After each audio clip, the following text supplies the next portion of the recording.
అందరికీ నమస్కారం.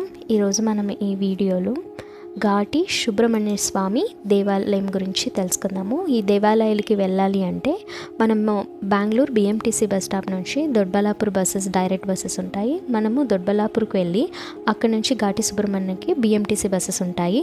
లేదు మనం కేఎస్ఆర్టీసీ బస్సులో వెళ్తే డి క్రాస్ అని ఉంటుంది. డి క్రాస్ స్టాప్ దగ్గర దిగిన తర్వాత అక్కడ నుంచి బస్సెస్ లేదా ఆటోస్, షేరింగ్ ఆటోస్ కూడా దొరుకుతాయండి.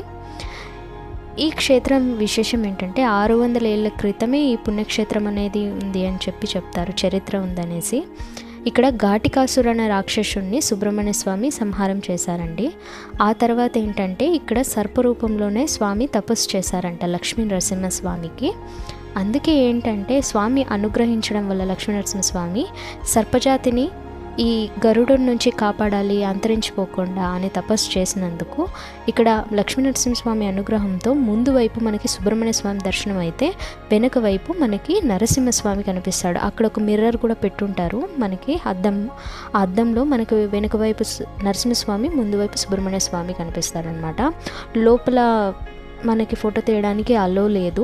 అందుకోసమే నేను టెంపుల్ లోపల మూర్తి ఎలా ఉందని చూపించలేనండి. మీరు తప్పకుండా ఒకసారి డైరెక్ట్గా విజిట్ అవ్వండి. సో ఇక్కడ ఏంటంటే మనకి నాగదోషం కానీ లేదా సర్పదోషం కానీ, ఏదైనా సర్పదోషాలున్నా, నాగదోషాలున్నా, మళ్ళీ వచ్చేసి కుజదోషాలు, సంతానం లేకున్న వారికి కూడా ఇక్కడికి వచ్చి విశేషంగా పూజలు చేస్తే సంతాన ప్రాప్తి, ఎలాంటి దోషాలున్నా పోతాయి అని చెప్పేసి అంటారు. ఇది ఒక పుణ్యక్షేత్రం కాబట్టి ఖచ్చితంగా బెంగళూరులో దగ్గరలో ఉన్న వాళ్ళు ఒకసారి విజిట్ అవ్వండి. మేబీ 2-3 అవర్స్ జర్నీ ఉంటుంది అంతే. మనకు డైరెక్ట్ బస్సెస్ కూడా అవైలబుల్ ఉంటాయన్నమాట.